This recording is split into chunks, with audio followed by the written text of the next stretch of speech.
मंगलम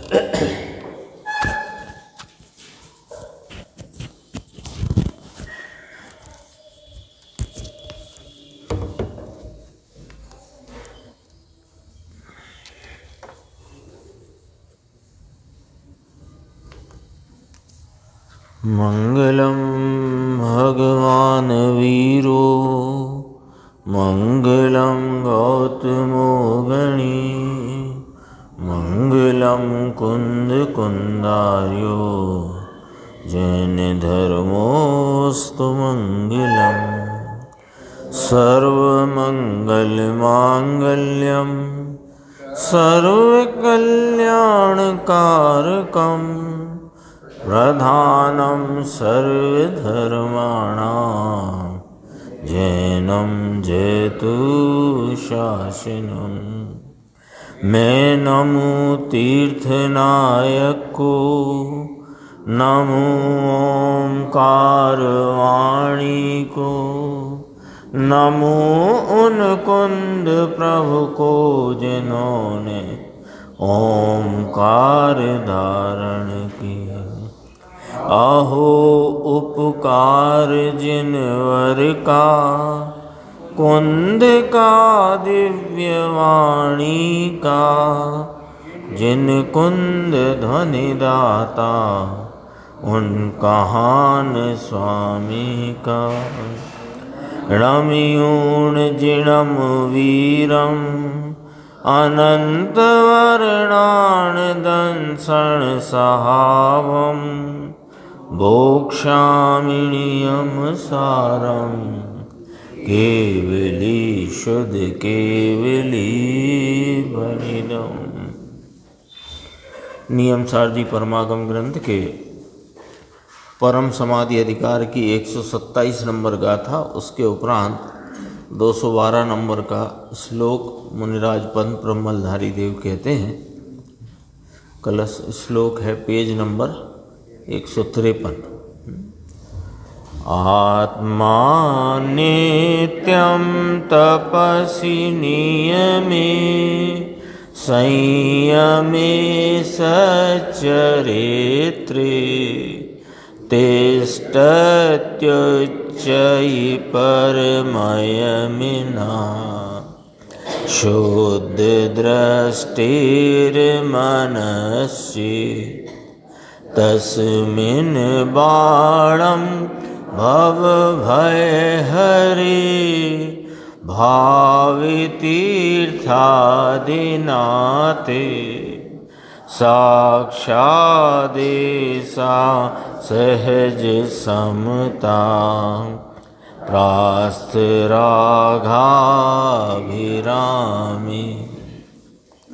श्लोकार्थ है, जो शुद्ध दृष्टिवंत यानी सम्यक दृष्टि जीव ऐसा समझते हैं यानी कि जानते हैं, मानते हैं क्या कि परम मुनि को तप में, नियम में और संयम में, सतचारित्र में सदा आत्मा ऊर्ध्व रहता है।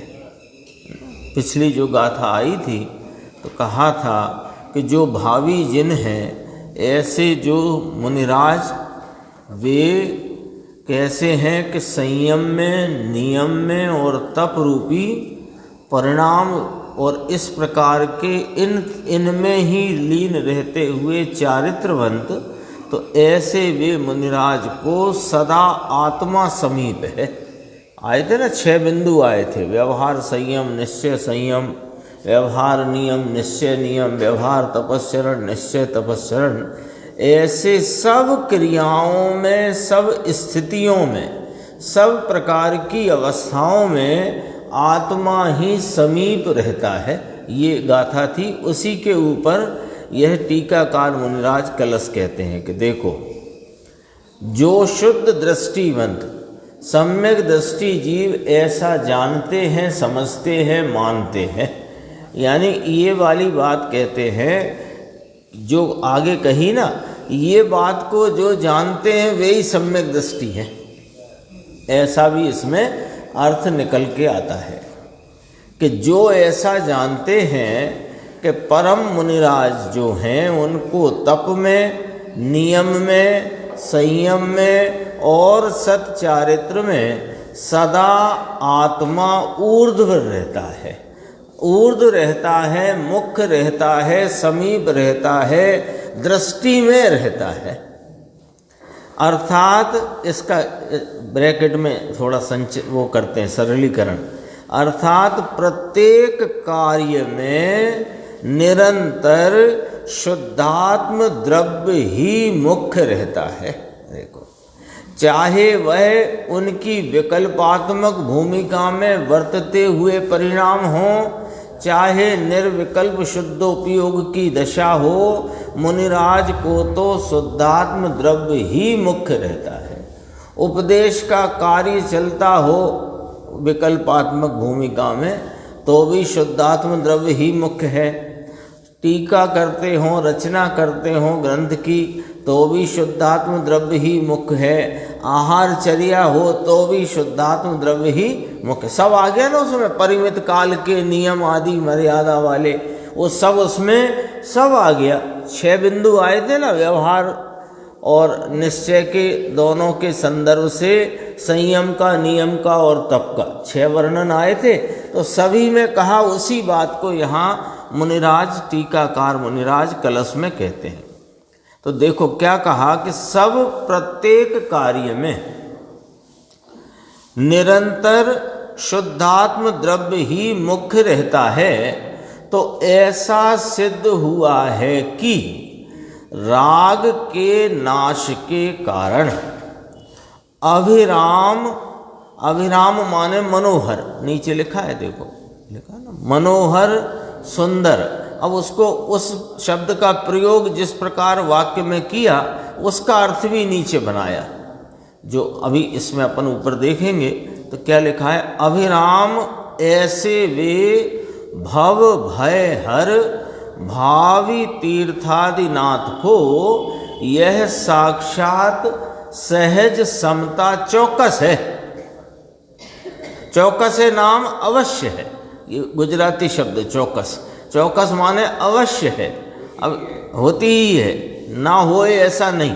तो नीचे अभिराम शब्द लिया, उसका अर्थ कहा मनोहर सुंदर, और उसका प्रयोग किया है जिस प्रकार वाक्य में, उसका भी अर्थ किया कि भव भय के हरने वाले, ऐसे यह भावी तीर्थंकर को, भावी तीर्थंकर ने राग का नाश किया होने से वे मनोहर है। लो,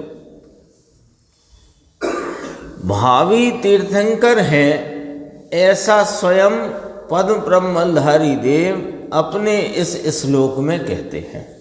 क्यों कि वे एक तो अपनी बात करते हुए ये कहते हैं कि संयम का, नियम का और तप का व्यवहार रूप वर्तन हो कि निश्चय रूप परिणमन हो, हमको तो हर काल में शुद्धात्म द्रव्य ही मुख्य रहता है, इसलिए हमारे तो राग का नाश हुआ है।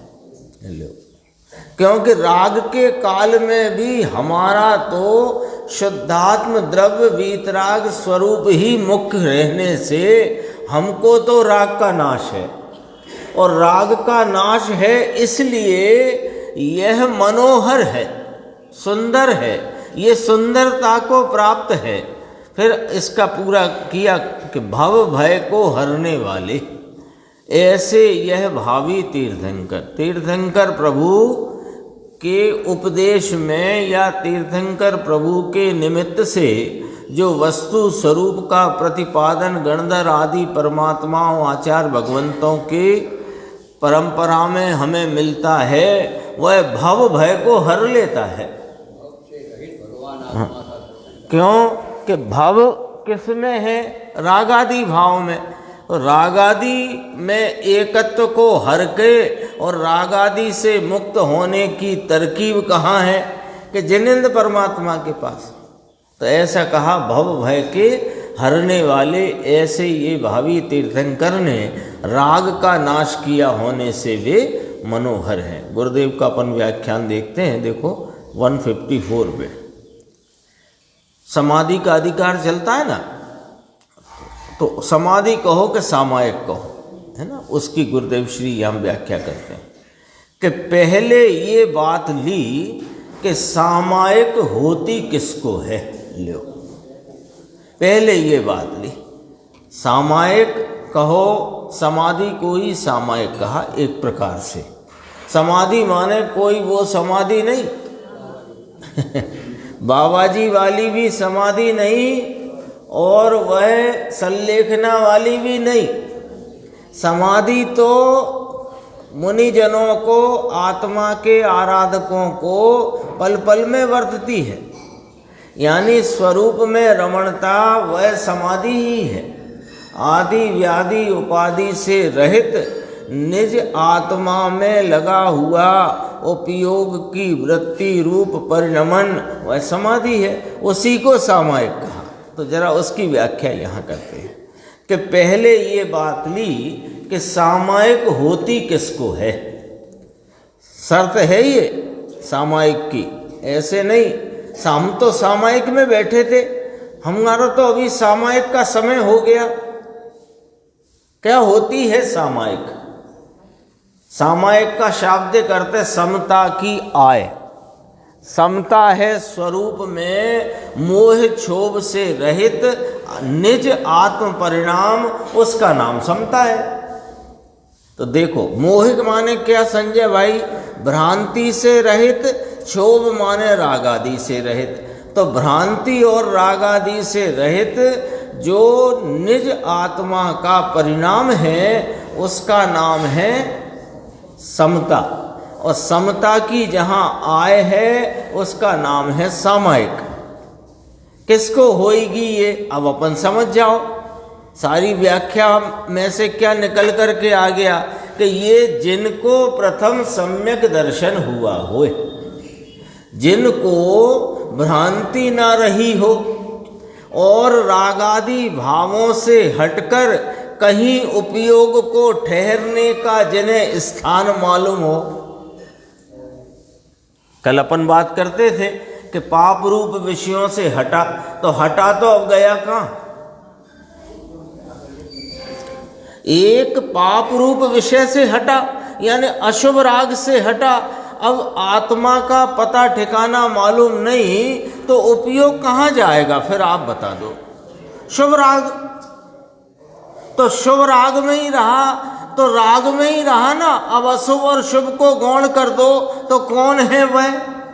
राग ही तो है। तो उसके पास वह क्षोभ तो मिटा ही नहीं। राग तो क्षोभ का ही नाम है ना, क्षुब्धता का। राग क्षुब्धता का नाम है, क्षोभ का नाम है, दुख का नाम है, तो मलिनता का नाम है राग। वहाँ से हटा ही नहीं।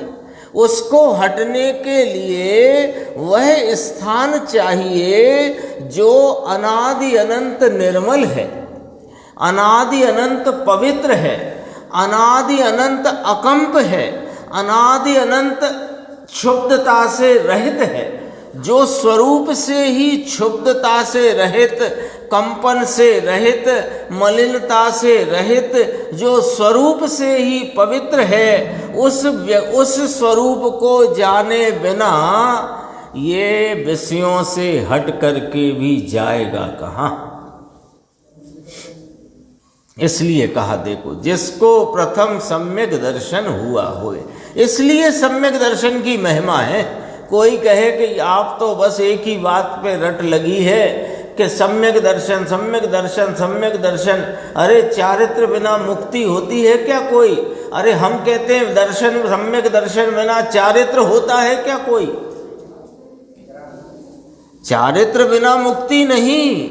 ये बात 100 नहीं 200%, 1000% सही है।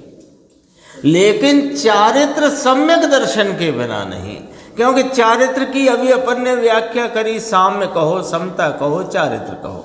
क्या क्या अर्थ आया? याद रखने वाली बात है। चारित्र कहो कि समता कहो, किसे कहना मुकेश भाई?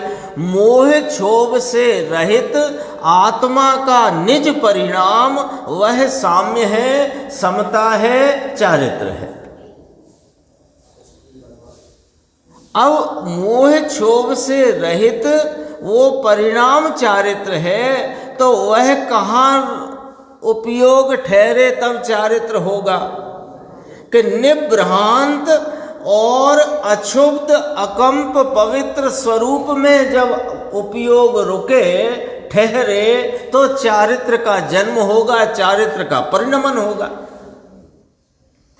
तो चारित्र कब होगा कि जब यह अक्षुब्ध अकंप पवित्र आत्मा जिसने आस्वादन में लेकर के उसमें आपरूपता की प्रतीति करी है उसको चारित्र होगा।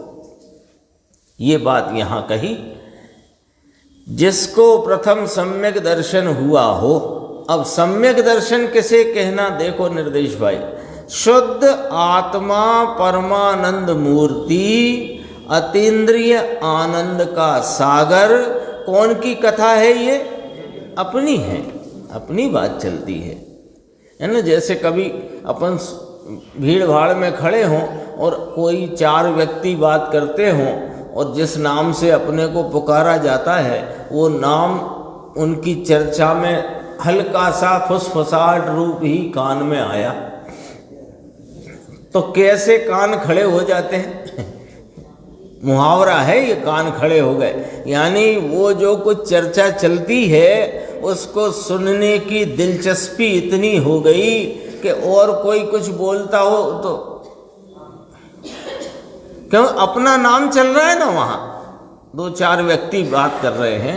अब अपने को भले ये हो कि तारीफ चल रही है कि बुराई चल रही है पता तो लगे, और तारीफ चल रही हो कदाचित तो फिर तो वहीं पहुंच जाए। देखो क्या कहते हैं, अपनी बात है ना। इसलिए शुद्ध आत्मा परमानंद मूर्ति अतीन्द्रिय आनंद का सागर, ऐसा आत्मा अनुभव में आया होए, ये सम्यक दृष्टि है। सच्चे देवगुरु शास्त्र को जानते मानते हैं, सात तत्वों का स्वरूप हम बराबर जानते हैं, तो सम्यक दर्शन हुआ है कि ना बाबा ना। सम्यक दर्शन किसे कहा जाता है? शुद्ध आत्मा परमानंद मूर्ति अतीन्द्रिय आनंद का सागर, यह निज शुद्धात्म स्वरूप निज भगवान परमात्म तत्व, ऐसा आत्मा अनुभव नाम आस्वादन संचेतन वेदन में आया होए और उसमें आपरूपता की प्रतीति होती है, इसका नाम सम्यक दृष्टि है। और उसको है और इसको सामायिक होती है। किसको? सम्यक दृष्टि को। सम्यक दृष्टि बिना सामायिक होती नहीं। अर्थात सम्यक दृष्टि की व्याख्या आई है त्रिकाल ज्ञायक स्वरूप शुद्ध चैतन्य वस्तु सत्ता, सत है। लो, जिसकी दृष्टि करना है, जिसको अपनी दृष्टि का विषय बनाना है, वह भाव, वह सत्ता सतरूप से प्रत्येक समय, हर समय हाजरा हुजूर प्रत्येक वर्तमान में विद्यमान है ना। ये दोबारा से व्याख्या करते हैं गुरुदेव कि सम्यक दर्शन की व्याख्या क्या आई कि सुनो, त्रिकाल ज्ञायक स्वरूप शुद्ध चैतन्य वस्तु सत्ता सत है। पहले तो ये स्वीकार हो। अभी अपने को क्या है, थोड़ा विचार करके चलते हैं। अपने को अभी क्या है कि वर्तमान में काय का वेदन है, राग का वेदन है, और उपयोग बहिर्मुख है, और उपयोग में वेदन स्वाद काय का है, राग का है। तो राग का जो स्वाद है, इसका मतलब यहाँ जो सत स्वरूप अपना चैतन्य सत साहिब विराजमान है, उस पर हमारा उपयोग नहीं है। वो तो है वो तो है, उपयोग नहीं है। तो हमारी भूल कहाँ हो रही है? अब बस देख लो, वर्तता उपयोग और उपयोग में जो बहिर्मुखता वाले विषय या बहिर्विषय और उपजा हुआ राग का वेदन, और वहीं पर त्रिकाल ज्ञायक स्वरूप शुद्ध चैतन्य वस्तु सत्ता सत रूप से अनुभव रूप मौजूद है। कहाँ? अब सब सिमटा लो, मामला थोड़ा इधर अपने सिमटा कर देखते हैं, सिमट के आ जाओ कि क्या है। वर्तता हुआ उपयोग है और उपयोग में क्या है? वर्तता उपयोग सबको मंजूर के नहीं मंजूर? यशवंत भाई बताओ, अभी अपना उपयोग वर्त रहा है कि नहीं वर्त रहा है? कि उपयोग का कारखाना बंद है, स्विच बंद है, क्या है बता दो। चल रहा है उपयोग। उस वर्तते उपयोग में क्या क्या चल रहा है वो यहाँ जिनवाणी में से बात को समझो। क्या चल रहा है कि जो जिनवाणी के शब्दों को जानने में लगा है ना उपयोग, तो जिनवाणी के शब्द जानने में आ रहे हैं और उस ही समय में, उस ही उपयोग में उस संबंधी राग का वेदन है, और उस ही समय में, उस ही उपयोग में त्रिकाल ज्ञायक स्वरूप शुद्ध चैतन्य सत्ता सत साहिब विद्यमान है। अब इसमें क्या हुआ? इसमें क्या हुआ कि इसमें अनादि से ये सत साहिब विद्यमान होने पर भी उसकी सन्मुखता नहीं है और बहिर्मुखता बरतती है, और वो जो विषय जानने में आ रहे हैं दृष्टि उस पर है। तो जानने में आते हुए विषय और वेदने में आता हुआ राग, इस पर ही निगाह टिकी है। इसलिए यह त्रिकाल ज्ञायक स्वरूप सत साहिब चैतन्य भगवान अनुभव रूप से उस ही उपयोग दशा में विद्यमान होने पर भी नजर नहीं आ रहा। अब करें क्या? अब क्या करें कि नजर आ जाए? कि उसकी जहां दृष्टि है वहां से दृष्टि हटा लो और जहां नहीं है वहां लगा लो। इससे सरल क्या हो सकता है बता दो। ये पूज्य गुरुदेव श्री ने कितनी स्पष्टता से बात करी, देखो हैं। ट्रैक अनादि से वही है, लत पड़ गई है बहिर्मुखता की और उसमें वेदन में आते हुए राग को स्वादने की और वह स्वाद मैं हूं ऐसा मानने की लत पड़ गई है। तो करे क्या कि अरे इससे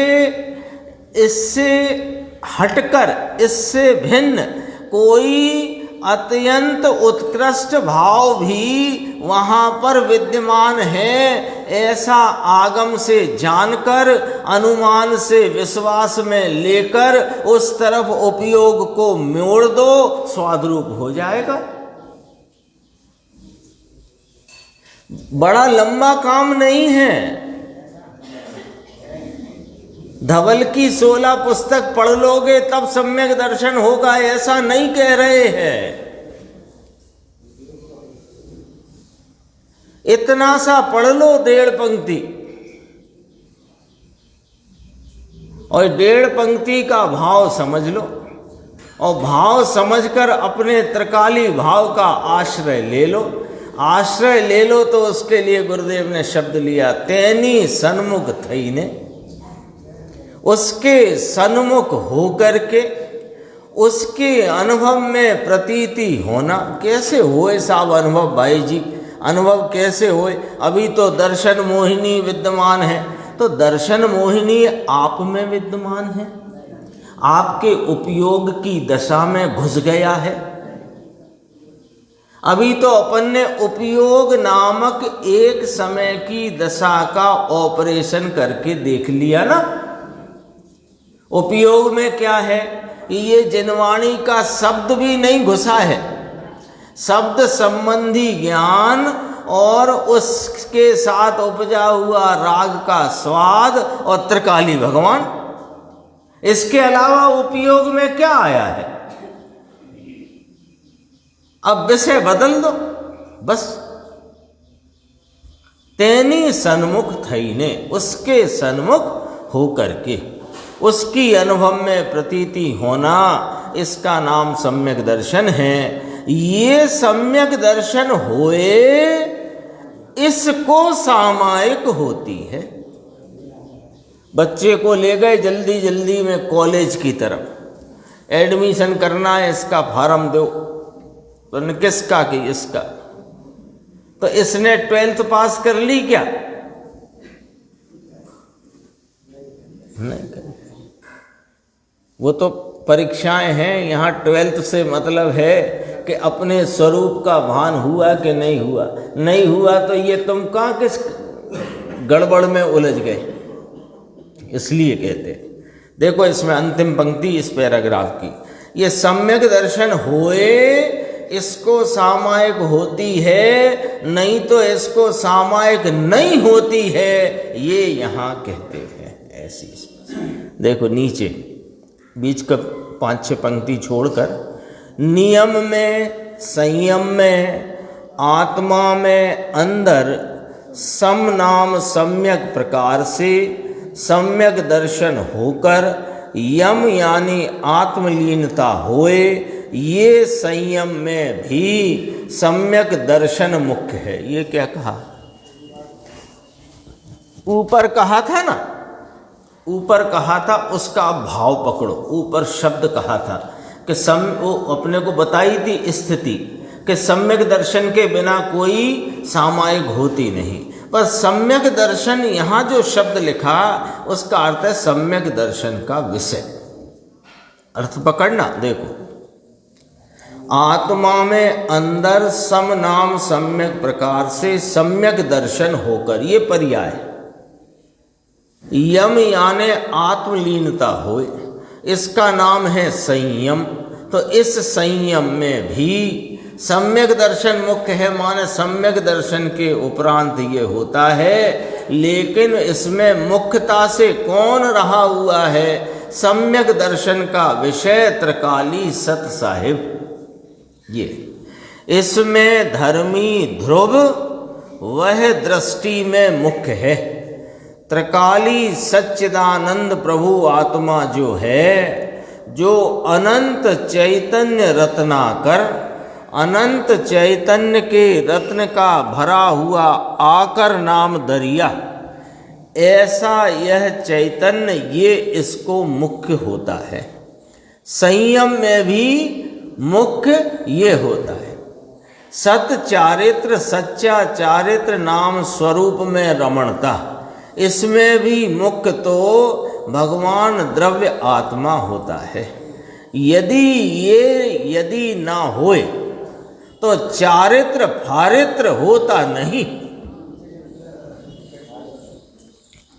ये चारित्र के साथ फारित्र कहने की क्या जरूरत थी कि वो चारित्र होता ही नहीं, अचारित्र है। जितना भी 5 महाव्रत आदि और 28 मूल गुण की विकल्प रूप वृत्ति है, वो चारित्र नाम नहीं पाती। तो कहा है तुमने पढ़ा नहीं ठीक से। व्यवहार से उसको चारित्र कहते हैं। और व्यवहार क्या साइन बोर्ड और शपथ लेकर के आया है? ऐसा है नहीं। यदि ये ना होए तो चारित्र फारित्र होता नहीं। हर परिणति में कहना है ना कि सदा आत्मा ऊर्ध्व रहता है। अरे आत्मार्थी को भी ये आत्मा ऊर्ध्व रहता है, और इसी ऊर्ध्वता में उसका उपयोग पुरुषार्थ की स्फुरायमान होने से पलट करके उस स्वरूप को विषय कर लेता है। ऊर्ध्वता चाहिए किसकी? त्रिकाली गायक सत्स्वरूप अपने चैतन्य परमात्मा की। देखो, आत्मा ऊर्ध यानी मुख्य रहता है। फिर दोबारा कहते हैं, तप में, नियम में, संयम में और सच्चारित्र में सदा आत्मा ऊर्ध्व रहता है। एक समय भी ध्रुव की दृष्टि खिसकती नहीं। क्या गजब बात है। अपने को अभी अपन पीछे पढ़ रहे थे पिछला पैराग्राफ, तो उस समय अपने को एक प्रश्न उठ सकता था कि जब सम नाम सम्यक प्रकार से यम नाम स्वरूप की लीनता रूप परिणमन, तो जब स्वरूप की लीनता रूप परिणमन है ही, उसमें आत्मा ऊर्ध्व रहता है, ये कहने का क्या तात्पर्य है? उसमें तो आत्मा ही एकमात्र विषय हो करके उपयोग की धारा, यानी उपयोग में उस शुद्धात्मा को विषय बनाकर जानने का ही परिणमन चल रहा है ना, तो उसमें आत्मा ही ऊर्ध्व रहता है, ऐसा कहने का क्या तात्पर्य है? ऐसा प्रश्न उठ सकता था। उठ गया तो ठीक, नहीं उठा तो अपन ने उस पर चर्चा करी। देखो ऊपर की पंक्ति देखना यशवंत भाई, ये कहा ना, सत चारित्र, सच्चा चारित्र माने स्वरूप रमणता। अब स्वरूप रमणता में भी सदा आत्मा ऊर्ध्व रहता है, ये कहा ना, तो उसका अर्थ नीचे मिला है अपने को। देखो अंतिम पंक्ति इस पेज की, एक समय भी ध्रुव की दृष्टि खिसकती नहीं, इसका नाम ऊर्ध्व रहता है। दृष्टि नहीं खिसकती यानी उसमें से आप रूपता कभी कहीं चली नहीं जाती। ध्रुव जो चैतन्य है, इसमें उसकी मुख्यता है। मुख्यता है का अर्थ है कि दृष्टि वहां से खिसकती नहीं। ये यदि ना होए, यानी ध्रुव स्वभाव अपना ज्ञायक चैतन्य परम वीतराग स्वरूप यह भगवान आत्मा, इस पर यदि दृष्टि, इसकी लीन, इसकी प्रतीति, इसका संचेतन रूप भाव ही यदि ना हुआ होए, तो चारित्र नहीं, संयम नहीं, कुछ नहीं, कुछ नहीं है, सब थोता है। देखो इसमें सदा आत्मा ऊर्ध्व रहता है, सदा ही आत्मा संयम में, फिर कहा सम्यक दर्शन में, चारित्र में, नियम में आत्मा त्रिकाली ही मुख्य रहता है। दृष्टि का विषय वह है, ये है दृष्टि का विषय। आत्मार्थी को यदि दृष्टि का विषय है तो कौन है?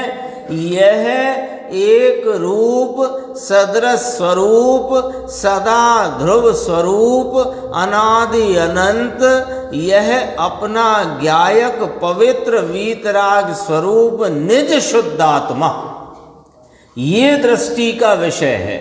आत्मार्थी को भी यही विषय है और आराधकों का भी यही विषय है, और उत्कृष्ट आराधक जो मुनिराज हैं उनको यही विषय है। बात मुनिराज की चलती है ना, इसलिए देखो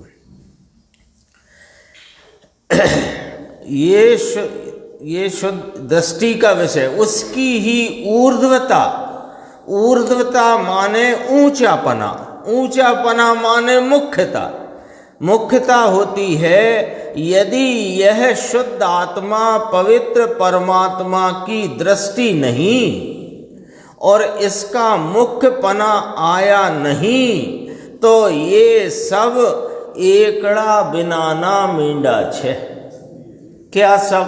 क्या सब? ये जितने तुम्हारे छोटे छोटे, मुनिराज की बात है, लेकिन मुनिराज की बात, मुनिराज के बड़े बड़े व्रत भी एकड़ा बिना के शून्य हैं। कौन से? महाव्रत आदि बिना आत्म स्वभाव की दृष्टि और उसकी मुख्यता के बिना जितने भी व्रतादि के परिणाम और बाह्य की क्रिया कांड जितना है, सब अंक बिना का शून्य है, सबका ही। ये सब व्रत करे, तप करे, क्रिया कांड करे, ये सब संसार में भटकाने वाला है।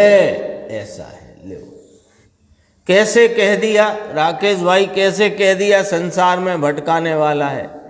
अरे अपना ही तो इतिहास है, किसी दूसरे की बात थोड़ी कह रहे हैं। इस जीव ने अनंत बार पूर्व में इस आत्मा के भान बिना, इस दृष्टि के विषय रूप निज शुद्धात्म तत्व को मुख्य किए बिना, उसकी अनुभूति आस्वादन के बिना बाहर का क्रियाकांड इतना किया कि जितने का अभी अंश भी देखने नहीं मिलता, अंश भी देखने नहीं मिल रहा अभी, उससे अनंत गुना और जितना शास्त्रोक्त है, आगमोक्त है, जिनोक्त है, ऐसा किया। लेकिन करने के उपरांत भी रिजल्ट की मार्कशीट तो आपके हाथ में स्वयं है। देख लो अपनी अपनी। संसार में ही भटक रहे हैं ना कि निकले आए बाहर, लेकिन अभी निकल सकते हो। कैसे? कि वही जो अभी चल रही थी चर्चा, उपयोग की एक दशा का एनालाइसिस समझ लो, वहीं के वहीं अपना चैतन्य परमात्मा अपने को दिखाई दे जाएगा। देखो आगे चलते हैं।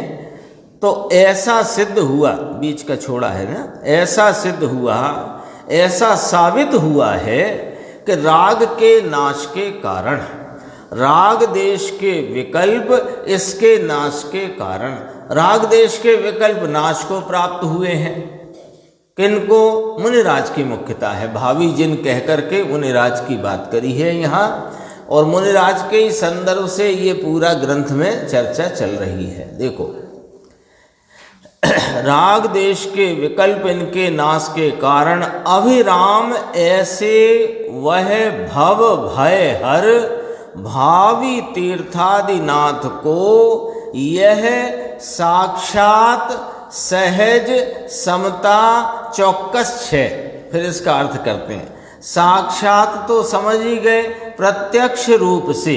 सहज नाम स्वाभाविक, समता माने मोह क्षोभ से रहित निज आत्मा का आनंदमयी शांति रूप परिणाम। चौकस है माने अवश्य है, जरूर है ही। साक्षात सहज समता अवश्य ही है। तीर्थंकर होना है। अरे इनको भावी तीर्थादिनाथ को भी ऐसी समता होती है, तब यह तीर्थंकर होते हैं। ऐसी समता के अंतर में, चारित्र में, संयम में, नियम में, दृष्टि में, ध्येय में कितनी बात करी। गाथा में 6 पॉइंट आए थे। व्यवहार संयम, निश्चय संयम, व्यवहार नियम, निश्चय नियम, व्यवहार तपश्चरण, निश्चय तपश्चरण। अब उन सब का यदि अपन आशय रूप भाव निकालें तो ये आ गया। अंतरंग में, चारित्र में, संयम में, नियम में, तपश्चरण में, दृष्टि में, ध्येय में, सब में आत्मा मुख्य रहता है। ऐसे भावी नाथ को, भावी जिन भावी तीर्थादिनाथ को राग के नाश के लिए क्या उपाय है? ले उपाय बताया। क्या उपाय बताया? देखो एक इस उपाय की खूबी देखना यशवंत भाई क्या है कि वह स्वरूप में लीनता, वह उपाय तो है ही, पर यहाँ जरा उपाय की व्याख्या इस प्रकार करी। 128 गाथा, 127 गाथा और ये कलश में क्या क्या खूबी करी कि जिसको सदैव यह शुद्धात्मा ऊर्ध्व रहता है, बस यही उपाय है। क्योंकि उसकी ऊर्ध्वता में ही सम्यक दर्शन है, उसकी ऊर्ध्वता में ही सम्यक चारित्र है, उसकी ऊर्ध्वता में ही आत्मा की उत्कृष्ट आराधना है, और उसकी ऊर्ध्वता में ही साध्य भाव की प्राप्ति है। तो एक उपाय रूप से एक यहां निरूपित किया सीधा। एक शुद्ध आत्मा ही, ध्रुवात्मा ही वह ही उपाय है, उसकी ऊर्ध्वता, उसकी मुख्यता, उसकी महिमा। हम क्या करें? अपने प्रश्न रहता है ना, हम क्या करें कि तुम कुछ ना करो, ये शुद्ध आत्मा के स्वरूप को जानो और इसकी मुख्यता रखो, इसकी महिमा, इसकी मुख्यता, इसकी ही महात्म्य में वह आत्मा तुम्हें प्रतीति में आएगी, फिर उसी की आराधना होते हुए पूर्णता की प्राप्ति होगी। यही उपाय है। अब बात तो अलग जाति की है, सुनना कठिन पड़ती है। अलग जाति है। अलग क्या जाति है कि अब तक क्या सुना अपन ने, ये करो, थोड़े परिणाम सुधारो, विषय कषायों से बचो, इधर आओ, इधर करो, ऐसा करो। अब उसकी तो कोई बात करते नहीं, एक शुद्धात्मा की बात कर रहे हो, उसकी ही ऊर्ध्वता, मुख्यता की बात करते हो, तो अलग तो लगेगी। तो भैया मार्ग भी तो अलग ही है। ये चार गति में रखड़ने में शुभ अशुभ भावों की भिन्नता और गतियों के भिन्न भिन्न संयोग होते हैं। यहाँ तो एक जैसे महावीर भगवान सिद्ध दशा में विराजमान हैं, हम पुरुषार्थ करके वैसी ही दशा को प्राप्त होंगे। नारकी हो 7वें नरक के, 5वें 6वें के, पहले दूसरे के, स्वर्ग हों 16 स्वर्गों के देव, सबके भांति भांति के परिणाम होते हैं। और एक ही स्वर्ग में रहे हुए भिन्न भिन्न देवों के भिन्न भिन्न परिणाम, एक ही मनुष्य गति में रहे भिन्न भिन्न मनुष्यों के भिन्न भिन्न परिणाम, लेकिन सिद्ध गति में तो सब सिद्धों के एक समान परिणाम। तो क्या परिणामों को सुधारने की सिस्टम में लगे हो भाई? ये परिणामों की हीनादिकता से रहित, यह परिणमनशील अपरिणामी तत्व, इसकी ऊर्ध्वता ही एक उपाय है। देखो कहते हैं, एक तो ये है, लेकिन ये जात का वह भी लिया है कौन कि भव भय हर भावी तीर्थादिनाथ। इसलिए ऐसा लगे कि स्वयं ग्रंथकार, टीकाकार भी तीर्थंकर होने वाले हैं। ये कलश में ऐसी ध्वनि आती है, बहुत निर्मल। पद्म प्रमलधारी देव, ये फोटो है, गुरुदेव ने वहाँ फोटो दिखाया, अपने आप ही फोटो है, वो लगा हुआ है गुरुदेव के बाएं तरफ, पद्म प्रमलधारी देव है ना फोटो। पद्म प्रमलधारी देव ये फोटो है। मुनि अंतर के परम पारिणामिक स्वभाव में त्रिकाली सहज, पर की अपेक्षा बिना स्वाभाविक परम पारिणामिक स्वभाव में वे लीन होते हैं। ये लीन होते हैं, ये चारित्र और ये संयम कहने में आता है। परम स्वभाव में लीन होते हैं, उसको सामायिक, संयम, तप, इसको कहने में आता है। बाकी सब लांगन हैं। ऐसी बात है। ऐसे भावी भव भय हर, भव के भय के हरने वाले ऐसे भावी तीर्थादिनाथ को अब भव ही नहीं ये कहते हैं। एकाध भव में तीर्थंकर होके मोक्ष जाने वाले हैं। ये अपने 212 कलश की स्वाध्याय यहाँ संपूर्ण होती है। अब 128 गाथा की चर्चा आगे की स्वाध्याय में।